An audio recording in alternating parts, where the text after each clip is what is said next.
Dimulai dari sini, saya merasa bahwa sukses bukan lagi cuma sekedar angan-angan. Dimulai dari sini, saya mulai bertemu dan mempelajari ilmu ekonomi dan bisnis dari dosen-dosen yang profesional dan dosen-dosen yang benar-benar ahli di bidang ekonomi dan bisnis.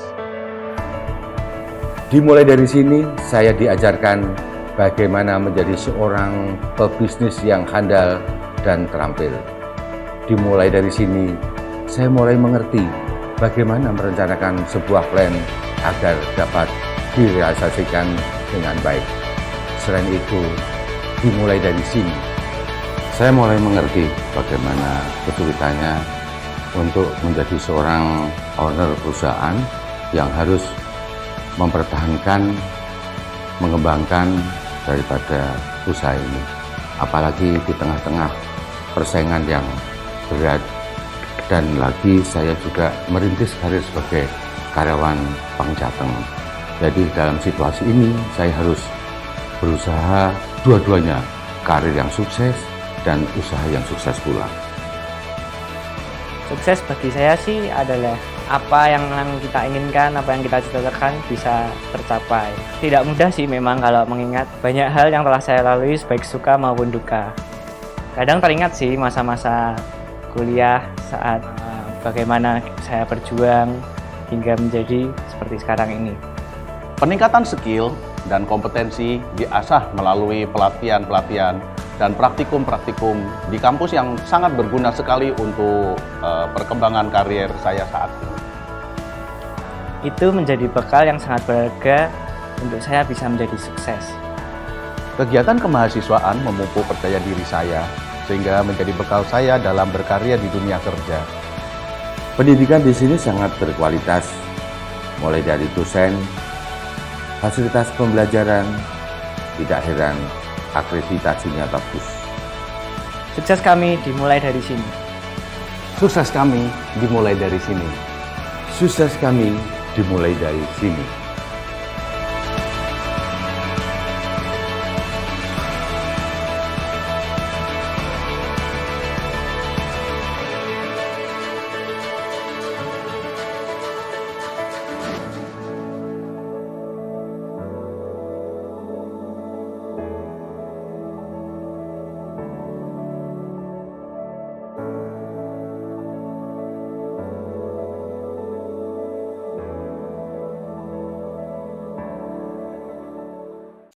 Assalamualaikum warahmatullahi wabarakatuh. Perkenalkan, nama saya Putri Dienta dengan NIM 1905520054 dari kelas penguditan A1 dengan dosen pengampu Pak Arif Himawan. Perkenalkan, nama saya Kusma Dewi, saya NIM 1905520052. Saya dari kelas A1 penguditan, dosen pengampu saya yaitu Bapak Arif Himawan. Saya Rizal, tim 1805 5200.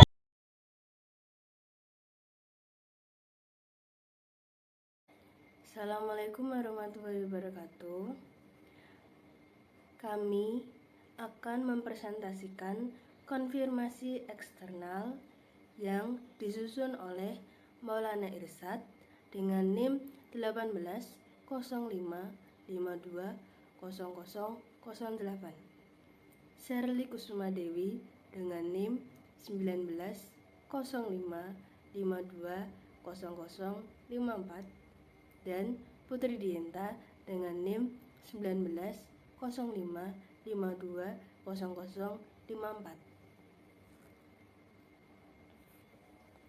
Standar Audit 505 konfirmasi eksternal terdiri dari 1. Ruang lingkup.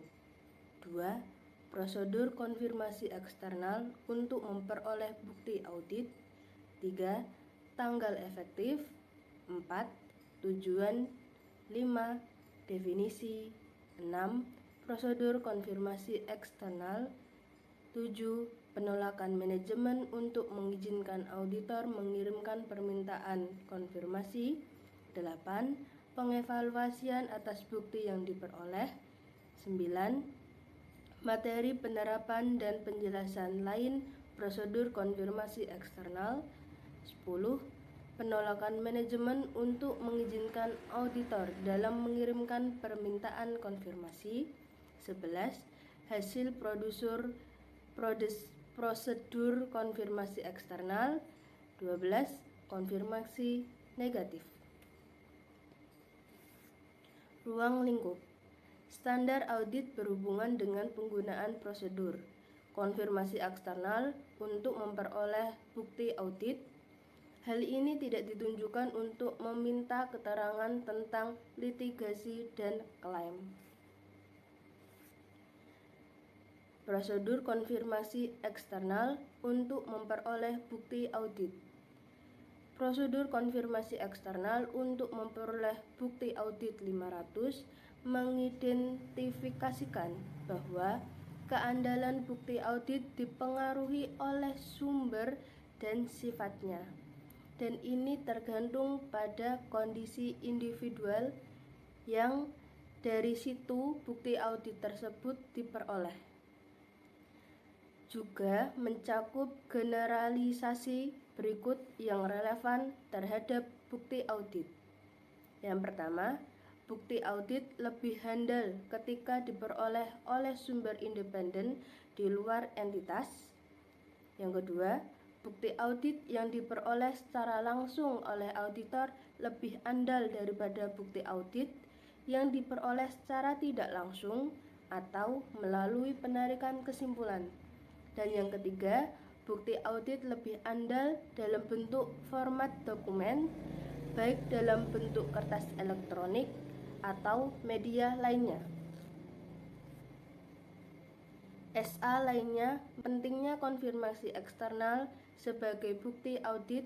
Sebagai contoh, yang pertama, SA 330 membahas tanggung jawab auditor untuk mendesain dan mengimplementasikan respon secara keseluruhan terhadap resiko kesalahan penyajian material yang telah ditentukan pada tingkat laporan keuangan, dan untuk mendesain dan melaksanakan prosedur audit lanjutan yang sifat saat dan luasnya didasarkan pada dan responsif terhadap resiko kesalahan penyajian material yang telah ditentukan. Auditor mendesain dan melaksanakan prosedur substantif untuk setiap golongan transaksi, saldo akun, dan pengungkapan material.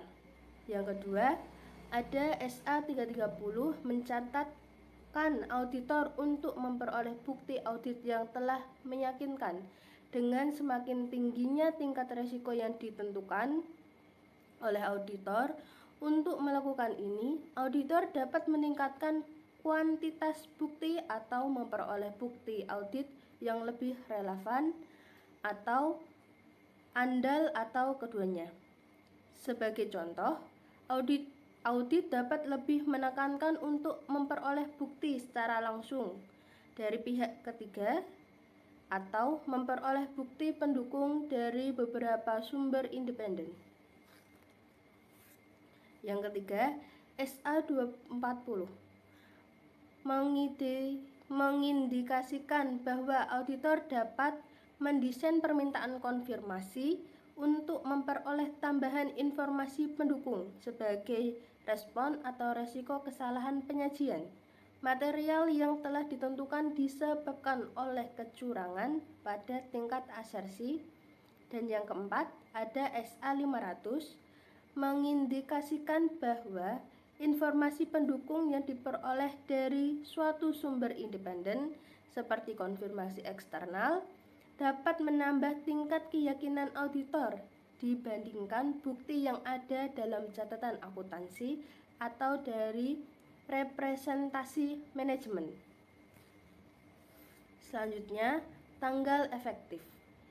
Ini berlalu efektif untuk audit atas laporan keuangan untuk periode yang dimulai pada atau setelah tanggal 21 Januari 2013 untuk emite atau tanggal 1 Januari 2014 untuk entitas selain emiten.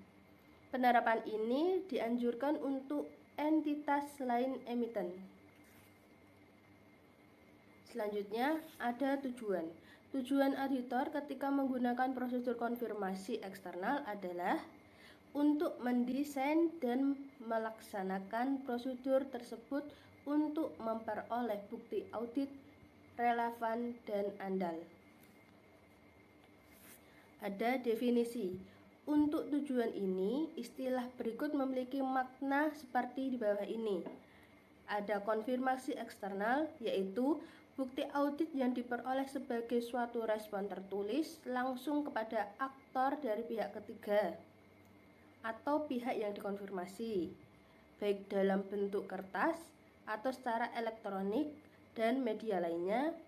Lalu ada permintaan konfirmasi positif, yaitu suatu permintaan konfirmasi kepada pihak ketiga untuk merespon secara langsung kepada auditor yang menunjukkan apakah pihak yang dikonfirmasi tersebut setuju atau tidak setuju dengan informasi yang terdapat dalam permintaan konfirmasi atau penyediaan informasi yang diminta.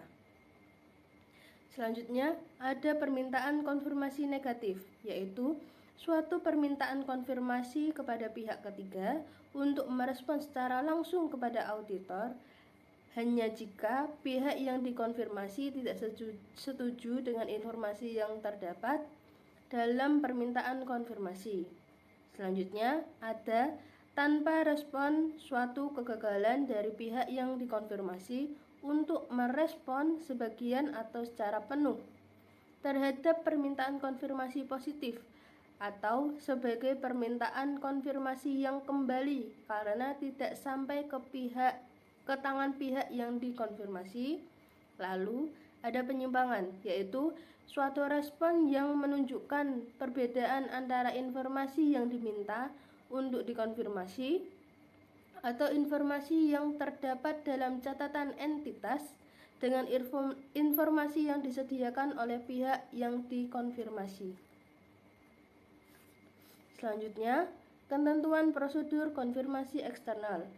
Pengguna menggunakan prosedur konfirmasi eksternal auditor harus tetap menjaga pengendalian atas permintaan konfirmasi eksternal, termasuk a. menentukan informasi yang dikonfirmasi atau yang diminta, b. memilih pihak yang tepat untuk dikonfirmasi, c. mendesain permintaan konfirmasi termasuk penentuan apakah permintaan telah dialamatkan tepat dan berisi informasi jawaban untuk dikirimkan secara langsung kepada auditor.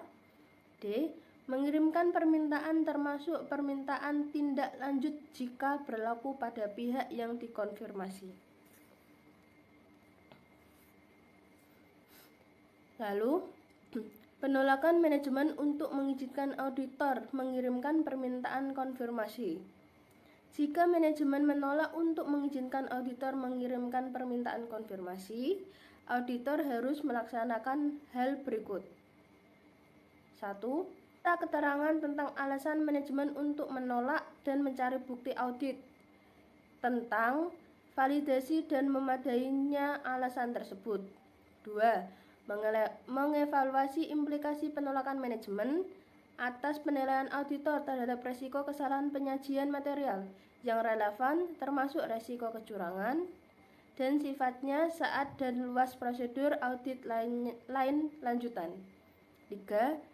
Melakukan prosedur audit alternatif yang didesain untuk memperoleh bukti audit yang relevan dan andal.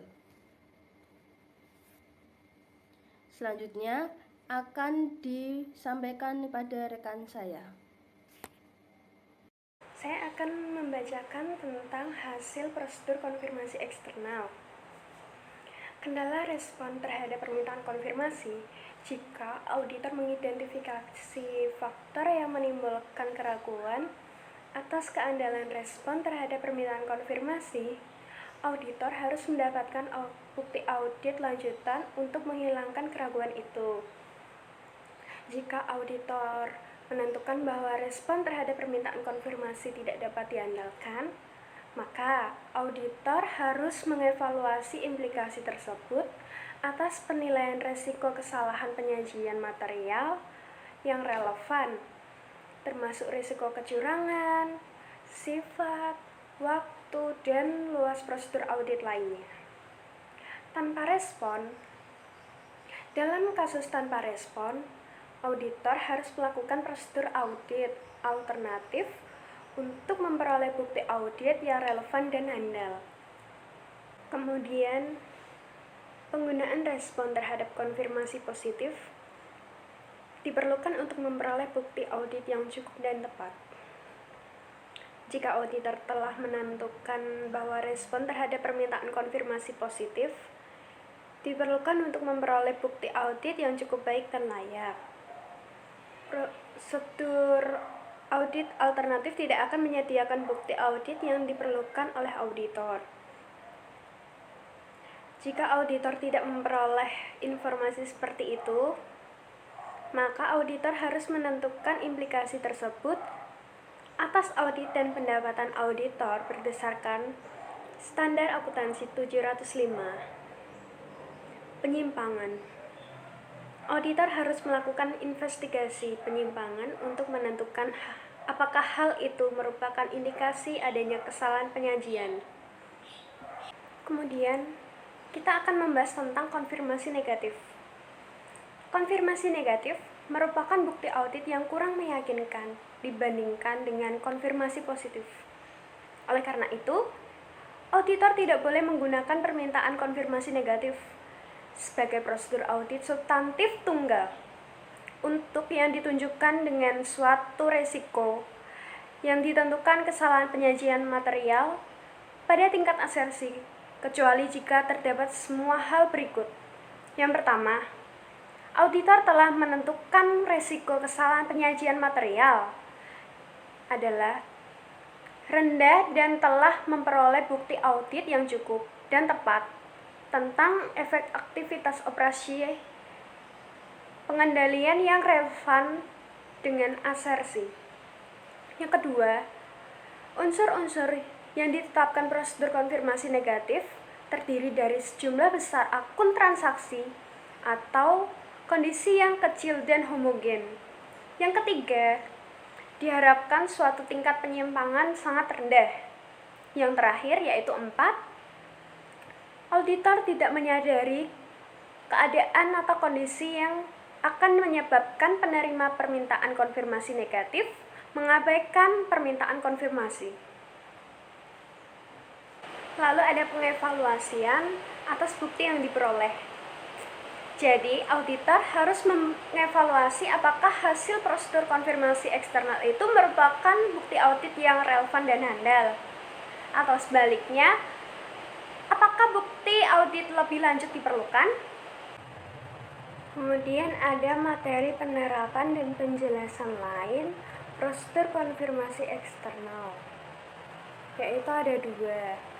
Yang pertama, menentukan informasi yang akan dikonfirmasi atau diminta, yaitu prosedur konfirmasi eksternal seringkali dilakukan untuk konfirmasi atau meminta informasi tentang saldo akun dan unsurnya. Konfirmasi dapat juga digunakan untuk ketentuan dalam perjanjian, kontrak, ataupun transaksi antara entitas dengan pihak lain, atau juga untuk mengkonfirmasi tidak adanya kondisi tertentu seperti perjanjian tambahan. Yang kedua, memilih pihak yang tepat untuk dikonfirmasi, yaitu respon atas permintaan konfirmasi yang merupakan bukti audit lebih relevan dan handal. Pengguna permintaan konfirmasi dikirimkan kepada pihak yang dikonfirmasi yang diyakini oleh auditor mengetahui tentang informasi dan dikonfirmasi. Sebagai contoh, seorang personil institusi keuangan yang pengetahuan tentang transaksi atau pengaturan yang kepadanya di permintaan konfirmasi yang ditunjukkan merupakan orang yang paling tepat di institusi keuangan tersebut untuk diminta konfirmasi. Selanjutnya, mendesain permintaan konfirmasi. Format permintaan konfirmasi dapat secara langsung mempengaruhi tingkat respon konfirmasi, keandalan dan sifat dari bukti audit yang diperoleh dari respon. Ada 7 faktor yang dipertimbangkan pada saat mendesain permintaan konfirmasi, yaitu mencakup yang pertama, asersi yang ingin dituju. Yang kedua, yaitu respon kesalahan penyajian material yang teridentifikasi spesifik termasuk risiko kecurangan. Yang ketiga, susunan dan penyajian permintaan konfirmasi. Yang keempat, pengalaman sebelumnya tentang audit dan perikatan serupa. Yang kelima, metode konfirmasi atau sebagai contoh dalam bentuk kertas elektronik ataupun media lainnya. Yang keenam, manajemen atau dorongan kepada pihak yang dikonfirmasi untuk merespon kepada auditor. Pihak yang dikonfirmasi hanya akan bersedia untuk merespon permintaan konfirmasi yang berisi otoritas manajemen. Sedangkan yang terakhir yaitu ketujuh, kemampuan pihak yang dikonfirmasi untuk merespon atau menyediakan informasi yang diminta, yaitu sebagai searah individual dibandingkan total saldo. Kemudian, sebuah permintaan konfirmasi eksternal positif meminta pihak yang dikonfirmasi untuk menjawab kepada auditor dalam semua kasus. Dengan menunjukkan persetujuan pihak yang dikonfirmasi dengan informasi yang diberikan, atau dengan menanyakan pihak yang dikonfirmasi untuk menyediakan informasi. Suatu respon terhadap sebuah permintaan konfirmasi positif biasanya diharapkan sebagai bukti audit yang andal. Namun, ada risiko bahwa pihak yang dikonfirmasi mungkin membalas permintaan konfirmasi tanpa melakukan verifikasi apakah informasi adalah benar. Auditor dapat mengurangi risiko ini dengan menggunakan permintaan konfirmasi positif yang tidak menyatakan jumlah atau informasi lainnya dalam permintaan konfirmasi dan menyatakan pihak yang dikonfirmasi untuk mengisi jumlah atau melengkapi informasi lainnya. Di sisi lain, pengguna metode permintaan konfirmasi kosong mungkin dapat mengakibatkan tingkat respon yang rendah karena adanya usaha tambahan yang diperoleh oleh pihak yang dikonfirmasi. Selanjutnya, penentuan bahwa permintaan telah dialamatkan secara tepat, termasuk pemeriksaan validitas beberapa atau semua yang dituju oleh permintaan konfirmasi sebelum konfirmasi dikirimkan. Lalu menindaklanjuti permintaan konfirmasi, yaitu auditor dapat mengirimkan permintaan konfirmasi tambahan penangguhjawaban untuk permintaan sebelumnya. Sebelum diterima dalam waktu yang wajar, sebagai contoh, auditor dapat melakukan verifikasi ulang atas akurasi alamat awal, mengirimkan tambahan permintaan atau permintaan tindak lanjut. Kemudian, ada penolakan manajemen untuk mengizinkan auditor dalam mengirimkan permintaan konfirmasi. Kewajaran atas penolakan manajemen adalah suatu penolakan oleh manajemen untuk mengizinkan auditor mengirimkan permintaan konfirmasi yang merupakan batas atas bukti audit yang diharapkan. Oleh karena itu, auditor diharuskan untuk menanyakan alasan pembatasan tersebut Suatu alasan umum yang dikemukakan adalah adanya sengketa hukum atau proses negosiasi dengan pihak yang dimaksudkan untuk dikonfirmasi. Oleh karena itu dapat menyebabkan permintaan konfirmasi tidak tepat waktu. Auditor harus mencari bukti audit atas validitas dan kewajaran tersebut, karena risiko penolakan manajemen mungkin dikasihkan dengan mencoba untuk menolak akses auditor ke bukti audit yang dapat menggunakan kekurangan atau kesalahan.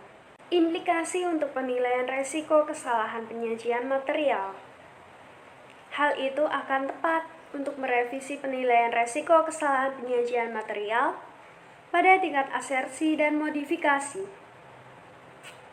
Prosedur audit telah direncanakan berdasarkan standar akuntansi 315. Sebagai contoh, jika alasan manajemen meminta untuk tidak melanjutkan konfirmasi adalah tidak masuk akal, hal ini dapat mengindikasikan faktor risiko kecurangan yang membutuhkan evaluasi berdasarkan standar akuntansi 240. Selanjutnya ada prosedur audit.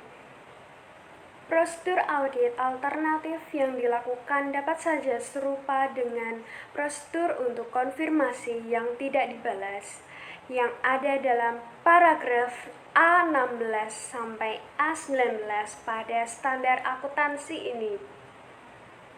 Prosedur tersebut juga memperhitungkan hasil evaluasi auditor adalah paragraf 8B. Selanjutnya akan dilanjutkan oleh rekan saya, Maulana Irsyad.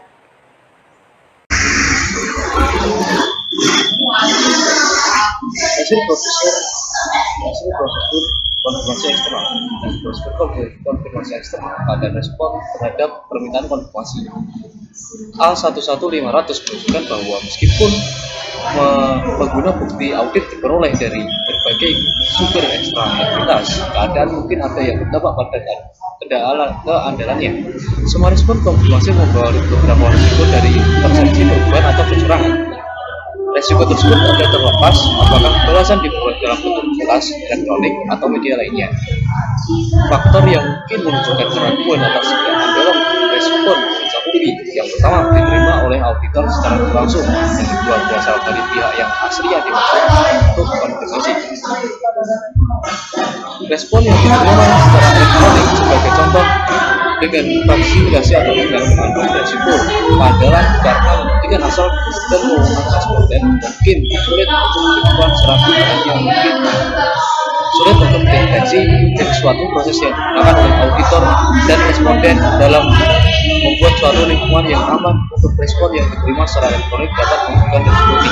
Jika auditor puas bahwa proses seperti itu aman dan berdalil dalam semestinya, keandalan balasan yang bersangkutan jadi suatu proses konfirmasi elektronik dapat dimasukkan berbagai teknik validasi identitas pengiriman informasi dalam format sebagai contoh oleh seperti tanda tangan digital, proses tanda tangan elektronik dan prosedur untuk verifikasi keaslian.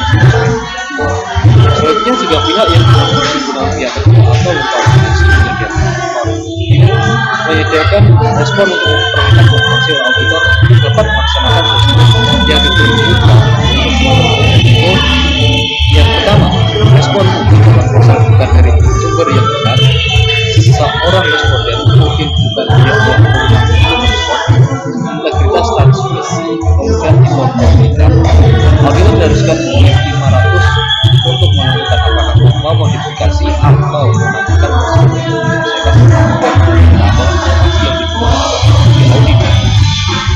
auditor dapat memilih untuk melakukan verifikasi atau supervisi respon permintaan konfirmasi dengan menghubungi pihak yang dikonfirmasi.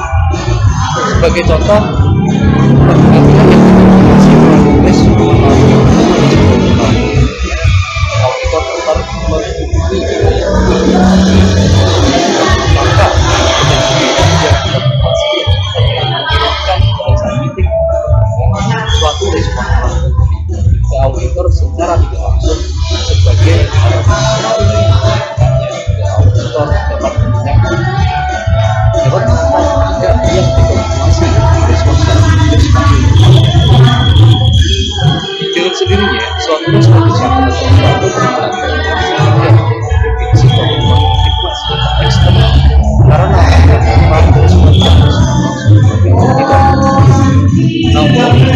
pada waktu memperoleh respon atas penggunaan informasi, kita mungkin dapat tergantung meminta pihak yang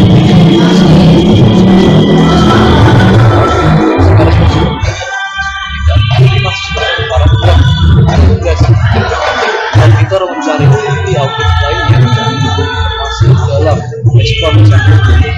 Suatu respon terhadap permintaan informasi dapat berisi bahasa yang bersifat membatasi terkait dan tidak perlu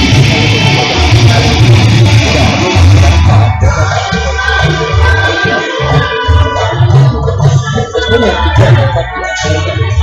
Kemudian editor menyimpulkan bahwa suatu respon menggunakan masalah mungkin perlu untuk merevisi penentuan risiko kesalahan penelitian material pada tingkat transaksi yang memodifikasi prosedur audit yang dilakukan sebagai contoh suatu respon yang didasarkan dapat menunjukkan faktor risiko kesalahan yang diawasi sesuai SA dan tidak direspon. Contoh prosedur audit dapat dilakukan ketika dilakukan satu memeriksa penerimaan khusus setelah gagal penjualan tindak antibiotik. Untuk saldo akuntif memeriksa pengeluaran kas setelah tanggal puasa atau operasi konvensi dengan pihak ketiga dan catatan lagi dalam pembayaran. Sifat dan luas prosedur audit penampilan akun dan permintaan konfirmasi dalam dan suatu prosedur kesalahan penelitian material yang sebelumnya tidak diidentifikasikan kritik dalam situasi. Auditor mungkin perlu merevisi penerimaan dasar kesalahan penyajian material pada tingkat kasasi dan memodifikasi prosedur audit yang direncanakan sesuai dengan SA nomor 315 sebagai contoh. Tapi sedikitnya respon atas permintaan pengaruh finalitas yang diantisipasi atau suatu usulan respon yang lebih besar daripada jumlah diantisipasi dapat menunjukkan faktor kekurangan yang tidak terdeteksi perlunya yang merupakan sesuai dengan SA nomor 200.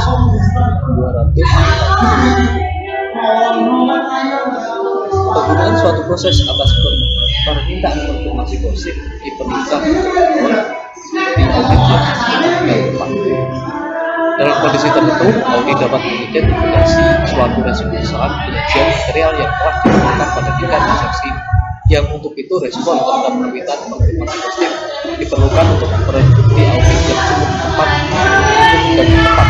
Kondisi seperti itu dapat mencakup info informal luar transaksi kualifikasi dan faktor resiko kekurangan khusus seperti resiko mengembalikan pembelian atau solusi yang dapat melibatkan karyawan dan atau manajemen jika auditor untuk mengandalkan bukti dari identitas.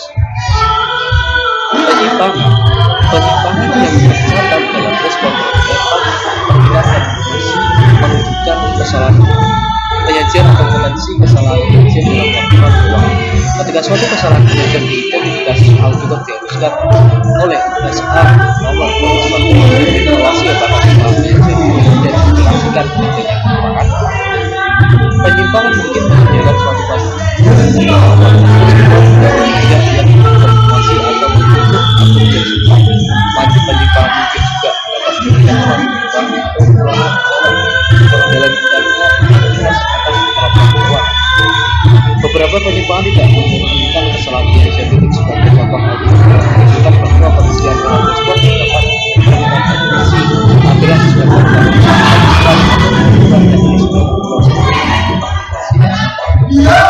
konfirmasi negatif. Kegagalan dalam menerima respon atas permintaan konfirmasi negatif tidak secara langsung menunjukkan permintaan oleh pihak yang dimaksud untuk konfirmasi tentang permintaan konfirmasi atau verifikasi atas rata informasi yang terkandung dalam permintaan tersebut dititik oleh itu suatu gerak pihak yang dilakukan oleh untuk merespon permintaan konfirmasi negatif yang menyediakan menjadi yang kurang diinginkan respon terhadap permintaan positif. Kemungkinan besar pihak yang tidak mereka atas permintaan informasi dalam permintaan tidak sesuai dengan mereka. kecil kemungkinan untuk respon informasi yang sebagai contoh, pemilik rekening bank yang bisa merespon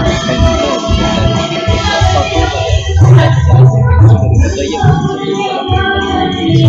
namun kemungkinan kecil lebih kecil merespon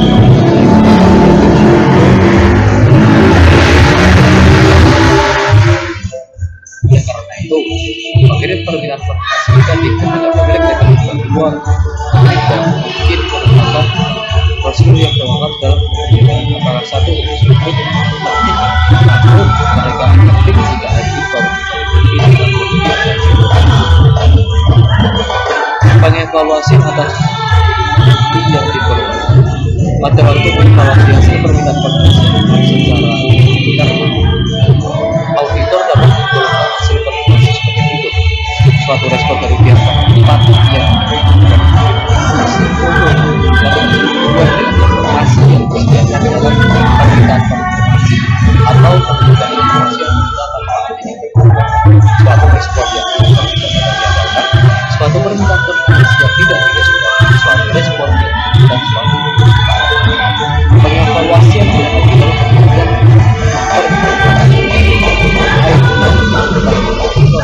dapat auditor dalam melakukan audit yang audit diperlukan secara yang diperlukan. Terima kasih sudah mendengarkan